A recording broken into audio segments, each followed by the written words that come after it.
Hello students, welcome to today's class. Today we are going to discuss various arts and architectural practices that were prevalent in ancient Mesopotamia. There are different objectives of the study, and after going through this essay, you will be able to understand the relationship between the ecological setting and temple construction, examine the impact of the availability of the raw material on the constructional patterns of the temples and palaces, know about the various languages, arts and crafts, and to know the role of places of worship in the overall cultural ethos. First, we will be talking about the Sumerian period. In that, we will be looking at the architecture and sculpture. The development of monumental architecture in Mesopotamia is typically seen as having started around 3100 BCE, concurrent with the establishment of Sumerian cities and the development of writing.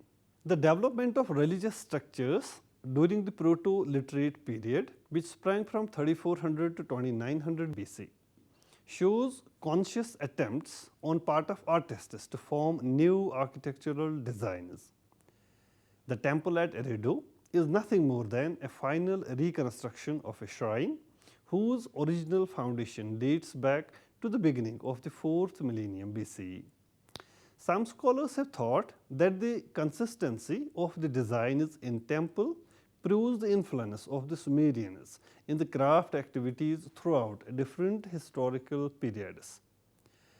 This temple predated most of the unique architectural features of the Proto-Literate Sumerian temples during the Ubaid period from 5200 to 3500 BC. Its exterior surfaces are decorated with alternating buttress and recesses, and it is constructed of mud brick on a raised plinth of the same material. Tripartite in shape, it has a long central sanctuary that is flanked on two sides by smaller chambers, one of which has an altar and the other a freestanding offering table. However, platform style and ground level temples are the typical temple types of the Proto-Literate period. They are significantly more exquisite in their planning and ornamentation. A typical interior wall decoration is a mosaic of terracotta cones with their exposed ends painted in vibrant hues or covered in bronze. Freestanding and linked brick columns in an open hall at the Sumerian city of Erech, which is the modern Tel al-Warqa in Iraq, are brilliantly ornamented in this manner. Also at Uqair, mural paintings of mythical scenes were used to decorate the internal wall sides of a platform style temple. Throughout the early Sumerian history, the two types of temples, the platform type and that constructed at ground level, were continued. It is commonly known that two of the platform temples were originally situated inside oval, walled enclosures that also housed priestly quarters. However, the raised shrines are disappeared and Tal al-Ubaid's decorations are the only thing that can be used to estimate their appearance.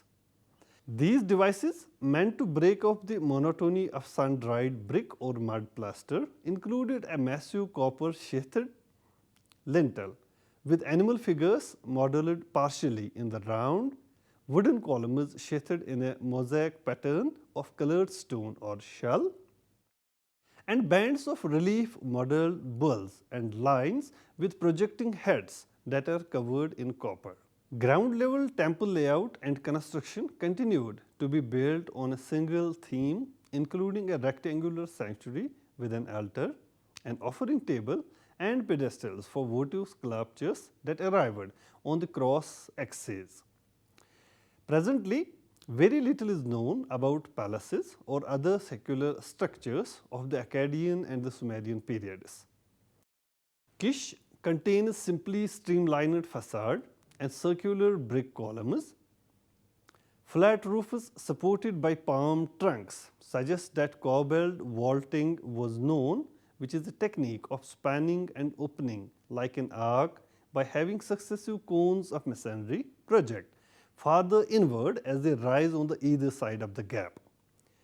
However, the tombs at Ur have domes constructed, perhaps due to the non-availability of the stone locally.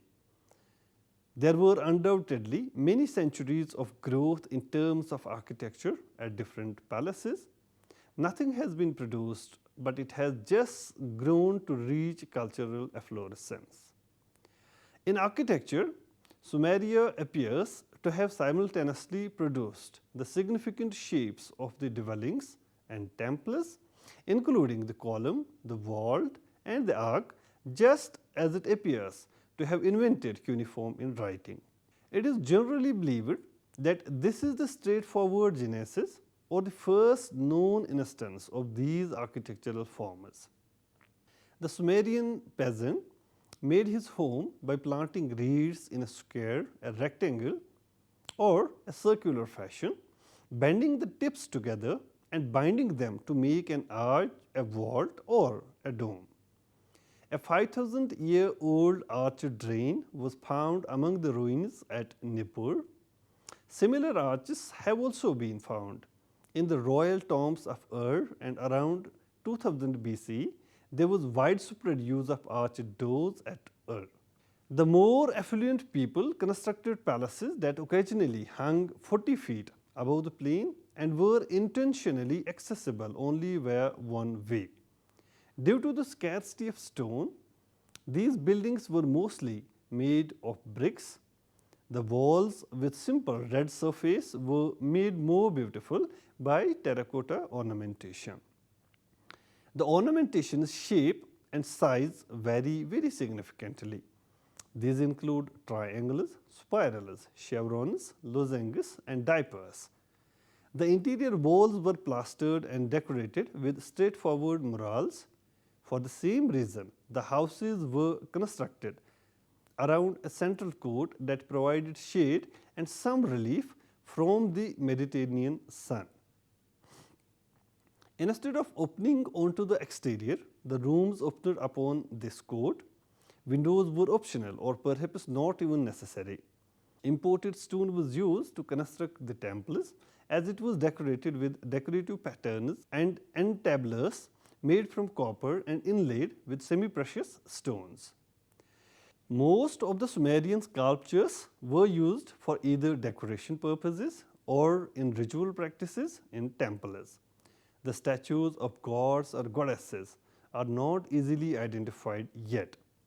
The lines like it offers prayers and statues say to my king God that they frequently bear indicate that several of the existing stone sculptures were votive statues. Male statues have their hands joined in a prayerful position while they stand or sit. They frequently wear a wool skirt that is oddly woven in a pattern that resembles overlapping flowers and is often referred to as a thick cloak in Greek language. They often are naked above the waist. From time to time, one shoulder was covered by a toga-like garment. Men typically have long hair that is thick and beards that are generally painted black and corrugated. A colored inlay draws attention to the eyes and brows. Female hairstyles vary greatly, but they typically have a hefty coil placed vertically from ear to ear and a chingon in the back.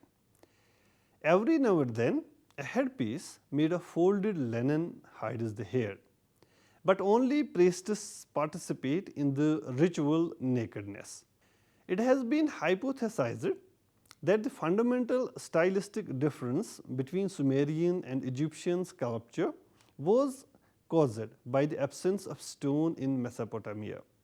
The Egyptians quarried their own stone in prismatic blocks, and it's clear that the preservation of geometric unity is how strength of design is achieved, even in their self-supporting monuments. In contrast, Stone must have been transported to Sumer from far off places, frequently in the shape of random boulders, as their amorphous nature appears to have persisted in the statues they were converted into.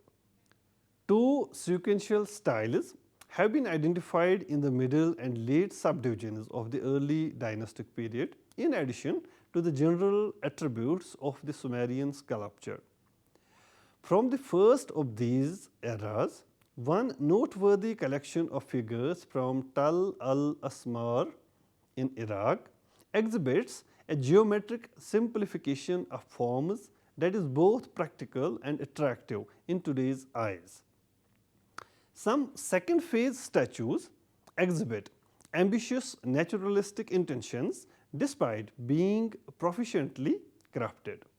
Some academics believe that this second style contains examples of haphazard attempts at portraiture.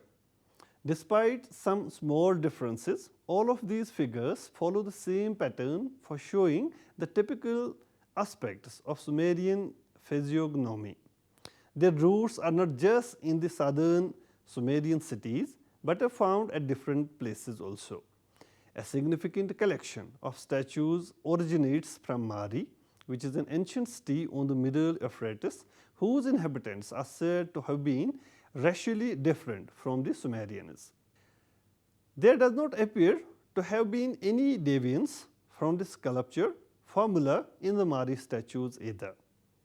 Only the carvings of technical distinctiveness set them apart. In case of non-availability of stone, Sumerian sculptors used substitute materials. Excellent metal casting examples have been discovered, perhaps indicating Side Perdue, which means the lost wax method.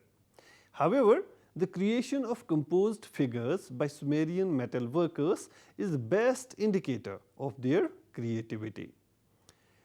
The proto-literate levels of excavation at Tal al-Warqa yielded the earliest and one of the best specimens of these figures and of Sumerian sculpture. The best examples of their artwork can be found among the treasures from the royal tombs at Ur. They include a bull's head decorating a harp made of wood or bitumen, covered in gold and sporting a lapis lazuli beard, a rampant he-goat in gold and lapis, which is supported by a golden tree, the composite headdresses of court ladies, and a miniature figure of a wild ass cast in electrum. The standard or double-sided panel from Ur shows an elaborate theme of peace and battle that are portrayed in a delicate inlay of shell and semi-precious stones. The inlaying and enrichment of wooden objects reached its peak in this period. The different objects like famed gold wig helmet worn by Sumerian royal, as well as other weapons, tools and utensils all display the refined metalwork skills of the artists. Stone relief carving, a common form of expression among the Sumerians, appears in a very primitive form during Proto-Literate period. Its style, however, changed in the last stage of the early dynastic period. Stone plaques measuring some 30 centimeters, drilled in the middle and attached to the walls of a temple show scenes in many registers. These were the greatest prevalent type of relief sculptures in the horizontal rows. Although the subjects frequently appear to be in remembrance of particular occasions like festus or building activity, portrayal is very uniform, so that nearly identical plaques have been discovered at sites up to around 800 kilometers away. The Stela of the Vultures from Tello, which is an ancient Lagash city in Iraq, is one example of the more ambitious memorial stela whose fragments have also been found. Although it celebrates a military triumph, but it has also some religious implications. In place of the king, the most important figure was a patron deity, which is highlighted by its size and decoration. A formula was developed for multiplying matched figures such as chariot horses, and the formal massing of the figures implies the beginnings of design expertise. The cylindrical seals were used extensively by different groups and traders. The cylindrical seal was rolled over wet clay which left an impression akin to the seal's negative engraving. Cylinder seals are among the finest examples of Sumerian art and are expertly carved with small motifs on a variety of stones or shells. The complex imagery of Sumerian mythology and religious ceremony stands out among its subjects. Even if their adaptation to linear design is partially understood, it is one of the greatest achievements of the ancient Sumerians. The Proto-Literate period produced only a limited number of the finest cylinder seals. Mythical images reappeared after a brief decline in the first early dynastic period, when brocade patterns or files of running animals were popular and dominant. Conflicts between wild beasts and benevolent demigods or hybrid creatures are shown, and some scholars link this to the Sumerian epic, which is the Gilgamesh. The introduction of an inscription rarely breaks up the monotony of dynamic motifs and even designs. Now, coming to the Akkadian period, we will be talking now about its architecture and sculpture. The Sumerian city-states were united under Sargon of Akkad, who also established the first Mesopotamian empire. This event had a profound impact on the art, language, and political attitude of his people. The dominance of Semitic populations increased, and in the old towns, regional patriotism was supplanted by their personal loyalty to Sargon and his successors. Artworks of secular grandeur, unheard of in Sumerian society's God-fearing environment, illustrate the new idea of royalty that was created. Since there are less instances of architectural buildings which have been excavated, it stands to reason that there was possibly no similar transformation in character either. The Sargonid dynasty is known for renovation and expansion of a number of Sumerian temples such as those at Nippur and Ur. They also constructed palaces with useful facilities such as Tal al-Asmar and strong castles along their lines of imperial communication. However, there are not enough remains of their buildings to suggest either structural or architectural alterations. The two noteworthy heads from Akkadian statues, one made of bronze and the other of stone, have both survived. Sargon is most likely represented by the bronze head of a king who is donning the wig helmet of the previous Sumerian kings. This skull is rightfully regarded as one of the greatest examples of ancient art, despite being missing its inlaid eyes and slightly damaged in other places. The Akkadian head carved out of stone found at Bismaya in Iraq suggests that portraiture in mediums other than bronze had advanced. The famous Naram Sin stela, on which a pattern of figures is cleverly organized to depict the abstract idea of conquering, exhibits an even higher achievement in relief sculpture. Other stelae and the rock reliefs, which due to their geographic location attest to the breadth of Akkadian conquest, however, shows that the carvings in different periods was done by less skilled craftsperson. The Iraqi Museum currently has two remarkable fragments that were discovered in the Al-Nasiriyah region of Iraq, which shows the advancement in workmanship and design that had occurred during the time of the Sumerian domains. One of the sections depicts a line of naked military prisoners with the anatomical features skillfully reduced to the rhythmical pattern demanded by that of the topic, but nevertheless being thoroughly observed. The rich and varied selection of modern cylinder seals serves as solace for the dearth of extant Akkadian artworks. The Akkadian seal cutters' art attained a level of excellence that was essentially unmatched even in the later times. The Akkadian seal cutter preferred clarity in the arrangement of several sparingly spaced figures as opposed to his Sumerian predecessor's goal of creating a continuous, tightly woven design.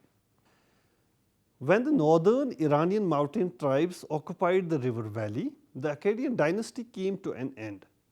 Of all the Mesopotamian cities, only Lagash appears to have remained aloof from this conflict. It seems to have wonderfully maintained the continuity of the Mesopotamian cultural tradition under its governor, whose name was Gaudia. In particular, the sculpture dating from this short interregnum seems to symbolize some sort of posthumous flowering of Sumerian genius.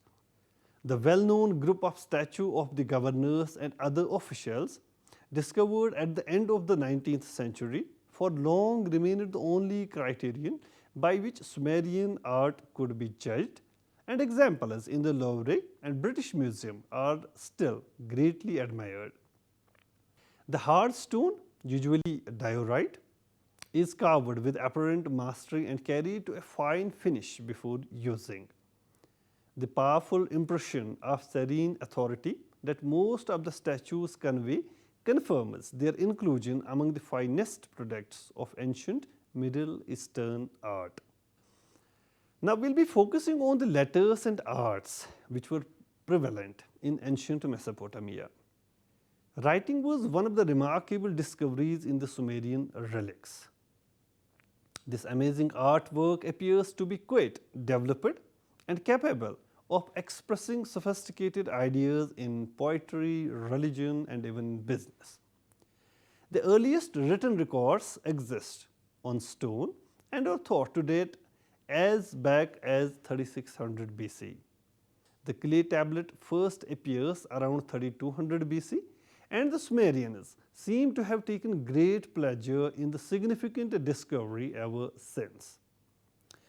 We are extremely fortunate that Mesopotamians used moist clay that was skillfully imprinted with a stylus wedge-shaped point rather than brittle, transitory paper and fading ink. The scribe created a culture in which the stylus became as mighty as pen by keeping records, carrying out contracts, creating official papers, recording property papers, verdicts and sales using this flexible substance. After finishing his or her writing, the writer baked the clay tablet in the sun or with heat, creating a text that was only somewhat less durable than stone, but still far more durable than paper.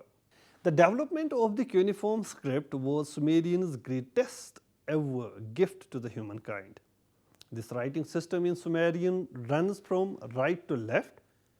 As we have seen, the linear script was really a simplified and conventionalized version of the symbols and images that were painted or imprinted on the early Sumerian pottery.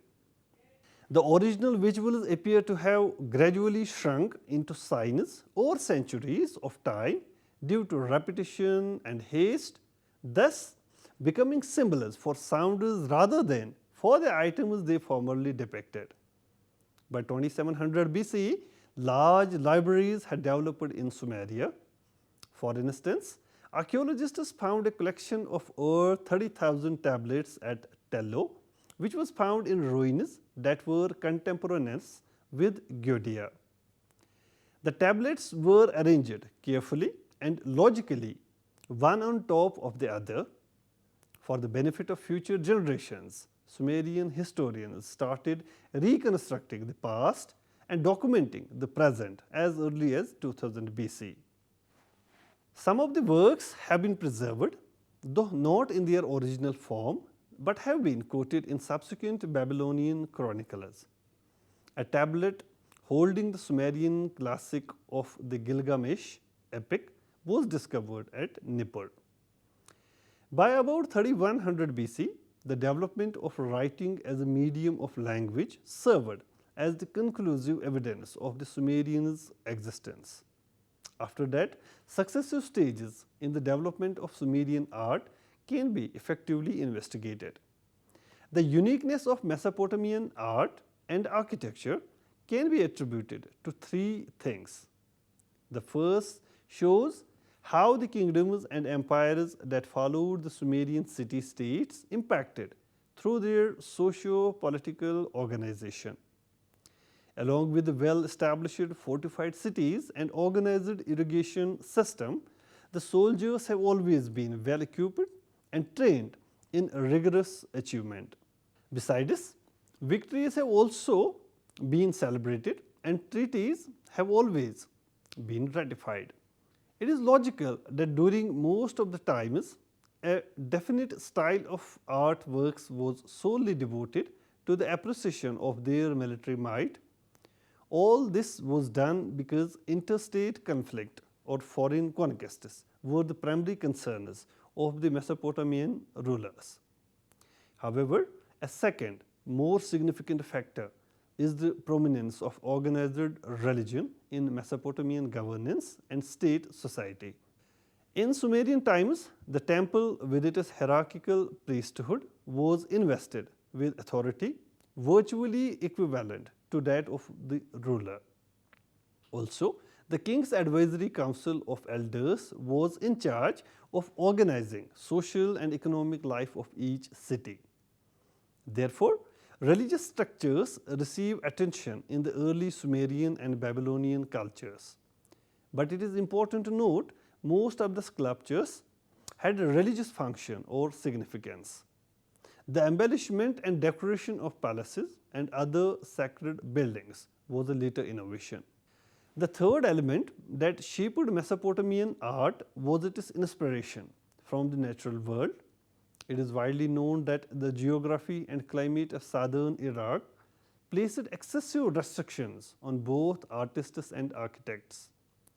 It was due to the lack of stone or wood in the alluvial plain. Artists have to rely on expensive imported materials or utilize terracotta as a substitute.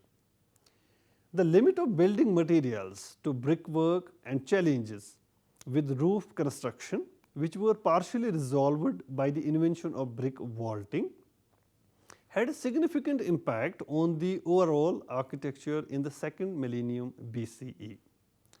With this, we have come to the end of today's lecture. I hope you have enjoyed today's session. Thank you so much.